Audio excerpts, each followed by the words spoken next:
Thank you for your rapt attention as we dive into a fairy tale story called A Whole Other Magic. Yeah.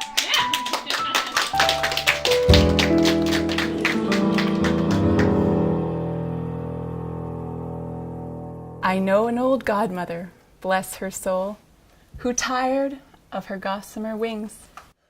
So she traded them in, magic and all, for a satchel of other things. She pawned off her wand at the old swap-in shop, her spells and enchantments too. Even the ultimate charm we all know, her bibbidi-bobbidi-boo. Flushed with adventure, she opened her sack and set about shopping for Nick and Old Knack. Well, it's a long, hot walk when you can't fly a block, but Godmother loved every minute. She hoisted her sack from her hip to her back, and she grinned when she thought what was in it.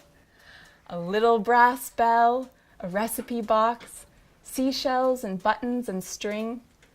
Just part of the booty she got fair and square when she traded her faded left wing. For the right she got marbles, silk scarves and a cradle, a dolly, a skip rope, a bowl and a ladle. Treasures so earthy, how could they be worthy of all that the godmother was?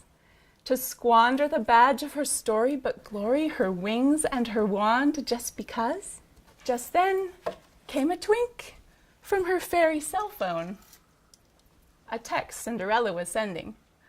Rightfully miffed and troubled was she to think that the magic was ending.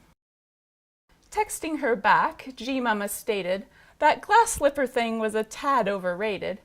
Pumpkin valet service now so outdated.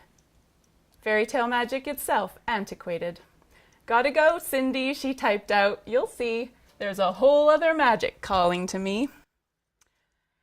As she came near the school, she turned off her phone, and the skip in her step struck a heavier tone. Having peered in the window of many a home, Godmother knew how these kids played alone. In the blue and white glow of some other spell she had never encountered, but yet she could tell. Well, it isn't pure evil, but it sure isn't good, and I'd zap 'em right now with my wand if I could. Their wonder was dimming like midnight's last bell as these wee magic mirrors kept each child in their cell. Well, she hiked up her skirt and she dug in the dirt and she gathered a few fine stones, a bouquet of leaves, the frond of a fern, and a handful of smooth pine cones. At the edge of the schoolyard, where a few trees remained, she found a good stump for a stool. Then she set up her treasures, and much to her pleasure, she heard the last bell ring of school. Like a witch in the woods brewing nettles and bark, the old lady looked right suspicious. But who could resist such a charming arrangement of playhouse with sweet wooden dishes? No, it didn't take long for the charm to ignite, as friends beckoned friends to the sumptuous sight of a laundry line hung in the afternoon light, with a washboard and basin and linen so white, it was wave upon wave of endless delight.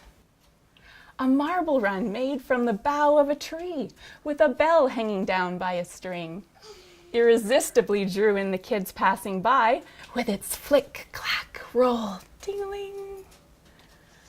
Others were sparked at the sight of the doll, drinking her maple rose tea, with her acorn cap snack, and her ruffled up stack of scrum-diddly-yum recipes.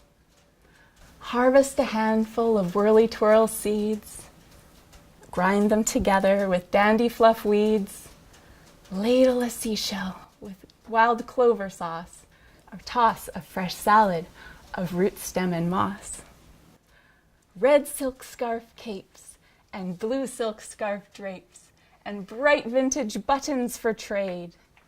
A marvelous musical hum filled the air as this new kind of magic was made.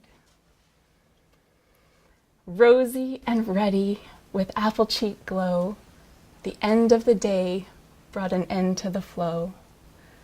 No fairy dust needed, the old gal succeeded. She smiled at her toad, and she sauntered off slow. As for where she is now, I don't really know.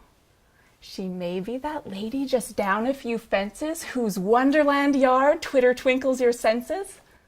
Or maybe that zany old bric-a-brac crafter who takes you aback with her wild belly laughter. G-Mama has many hats and many homes, and she's blazing fresh magic wherever she roams. I do hope you meet her, one way or another, your very own wingless and wild magic mother. For I knew an old godmother, bless my soul. She taught in my school a few years, and she taught me to play the ramshackle way, and since I was listening, she opened my ears. Magic spells and wishing wells may conjure a dress or a prince, but the shine in the eyes of a child deep in play enchants me each day, and happily hints of a sweet ever after I found ever since I gave my old wings away.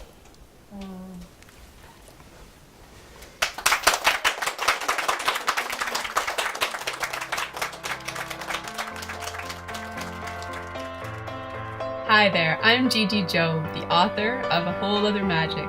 Thank you for taking the time to listen to my storytelling.